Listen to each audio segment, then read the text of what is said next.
Sejahtera lahir dari seorang pejuang perintis kemerdekaan Republik Indonesia, Bapak Hadjar Hardjo Utomo.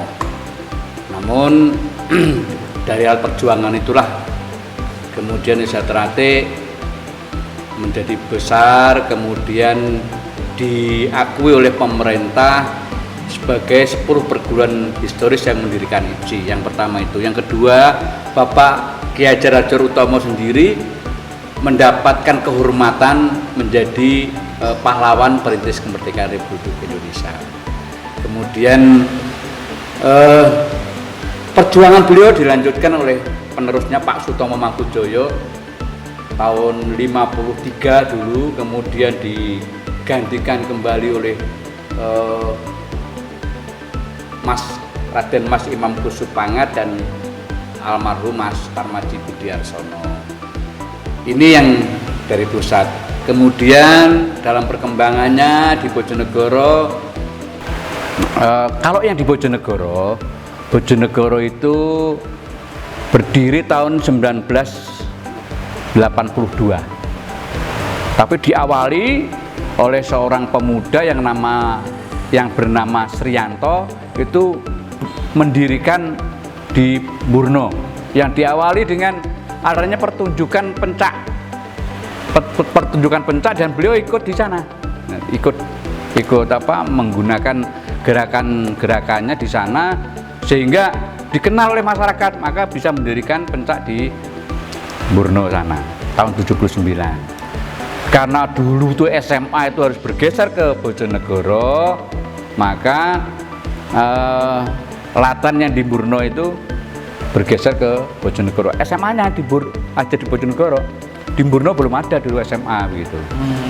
Sehingga orang-orang yang sudah dilatih Pak Sriyanto itu kemudian di Burno diteruskan oleh beberapa orang. Di antaranya ada Mas Sutrisno, kemudian Mas Suwarno, saya sendiri, dan kemudian ada Mas Suryono dan sebagainya gitu. Tantangan terberat untuk mengembangkan Sejahtera zaman dulu itu apa, Mas? Khususnya yang ada di Bojonegoro. Yang di Bojonegoro itu begini, karena latihannya Sejahtera itu kebanyakan malam, pakaiannya pakaian hitam, dan masyarakat masih belum mengenal Sejahtera itu apa, sehingga menganggap bahwa ini ilmu gelap, ilmu yang black magic dan sebagainya, sehingga banyak tantangan dan hambatan.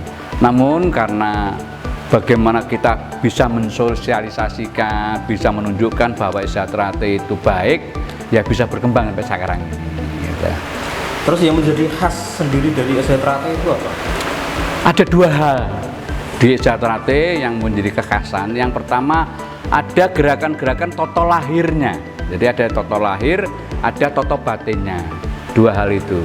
Jadi gerakan yang digerakkan dengan fisik, ada gerakan yang menggunakan tenaga-tenaga yang dari dalam tubuh ini, non fisiknya, otot batinnya. Artinya bagaimana menjadikan seorang pendekar tapi mempunyai akhlak-akhlak yang baik, berbudi pekerti luhur, tahu benar dan salah ya. Mas, mungkin kalau di Sejahtera itu apakah ada materi-materi khusus, materi apa sebenarnya yang diajarkan Sejahtera?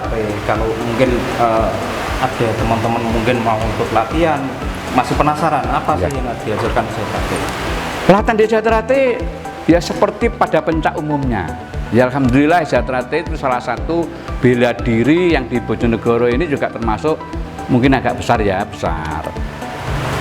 Yang diajarkan ya gerakan-gerakan pencak silat. Ada, kalau di Sejahtera ada senamnya, ada jurusnya dan sebagainya. Kemudian ada kripennya, ada osdowernya untuk memperkuat fisik dan sebagainya. Tapi juga ada pelajaran-pelajaran yang rohani.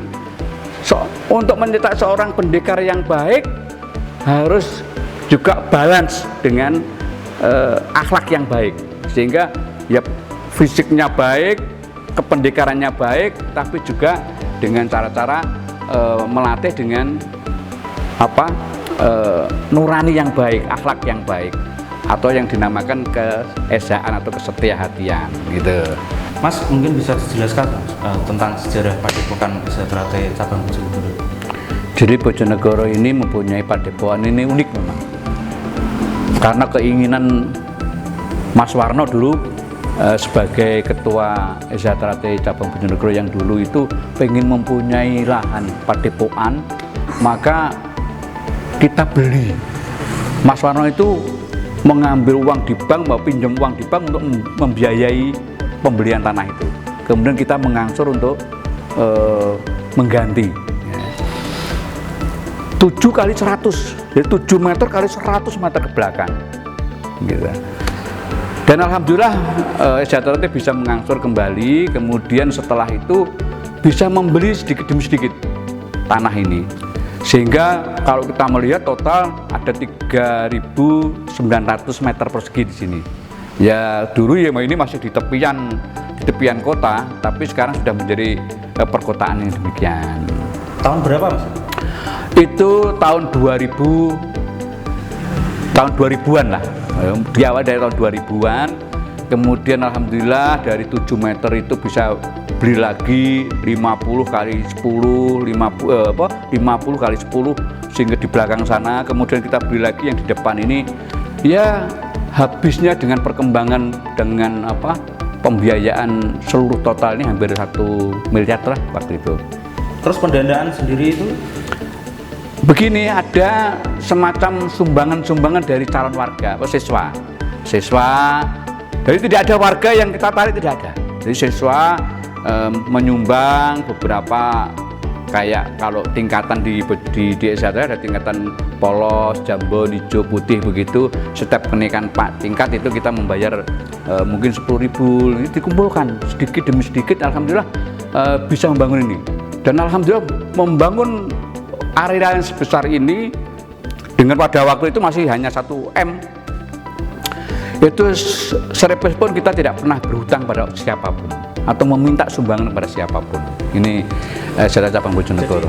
Padepokan ini murni dari SH Trate Mas? Iya. Tidak ada sumbangan dari pemerintah atau? Tidak ada sumbang baik dari pemerintah maupun anggota SH Trate sendiri atau anggota tetap warga, itu tidak ada. 1 bata merah pun kita tidak minta kepada anggota SH Trate. Walaupun ada tawaran? Wah, banyak yang kebetulan misalkan yang menjadi anggota dewan, saya bantu ini, saya ada yang pengusaha, mungkin pelaku usaha, saya membantu ini, saya tidak mau. Alasannya kenapa? Kenapa? Karena kalau kita sudah jadi nanti, saya ikut membangun itu. Ini kalau tidak ada saya tidak jadi bangunan itu. Gitu. Maka dengan begini, ini murni milik SH Trate. Gitu. Murni milik Persaudaraan Trate cabang Bojonegoro. Sudah, biarkan masyarakat SH Trate ini yang akan menilai, yang memiliki nantinya, gitu. Bukan orang per orang.